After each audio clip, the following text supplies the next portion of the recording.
Η Εκκλησία της Κύπρου χαιρετίζει με ικανοποίηση την ολοκλήρωση της διαδικασίας ανακεφαλαιοποίησης της Ελληνικής Τράπεζας.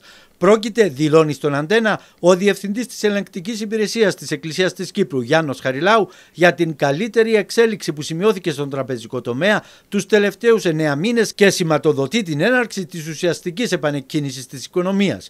Η επόμενη μέρα στέλνει πολλά μηνύματα αισιοδοξίας εντός και εκτός Κύπρου, τονίζει. Ένας λόγος να αρχίσουμε όλοι και να βλέπουμε μπροστά. Αυτό είναι το μήνυμα που πρέπει να στέλνουμε όλοι μετά από αυτή την εξέλιξη. Είναι μια απόδειξη ότι ακόμα υπάρχει εμπιστοσύνη στην κυπριακή οικονομία, υπάρχει εμπιστοσύνη στο κυπριακό κράτος, υπάρχει εμπιστοσύνη και βεβαιότητα ότι η Κύπρος είναι ένα διεθνές χρηματοπιστωτικό κέντρο. Όπως πληροφορείται ο Αντένα, ικανοποίηση υπάρχει και από το γεγονός ότι με την μετατροπή του σημαντικού αριθμού των αξιογράφων και των χρεογράφων του ομίλου Ελληνικής, η συμμετοχή της Κυπριακής Εκκλησίας στην μετοχική δομή της Ελληνικής Τράπεζας θα αυξηθεί σημαντικά από το 7% όπου έχει μειωθεί σήμερα, μείωση που σημειώθηκε λόγω της εισδοχής με την ανακεφαλαιοποίηση των 3 νέων μεγαλομετόχων.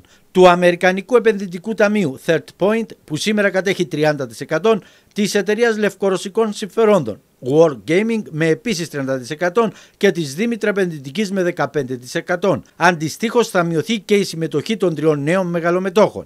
Με βάση την επίσημη ανακοίνωση, η Ελληνική Τράπεζα άντλησε για ενίσχυση της κεφαλαιακής της βάσης 358 εκατομμύρια ευρώ, υπερκαλύπτοντας κατά 64 εκατομμύρια το κεφαλαιακό έλλειμμα των 294 εκατομμυρίων που της είχε επιβληθεί στη βάση του ακραίου σενάριου της PIMCO.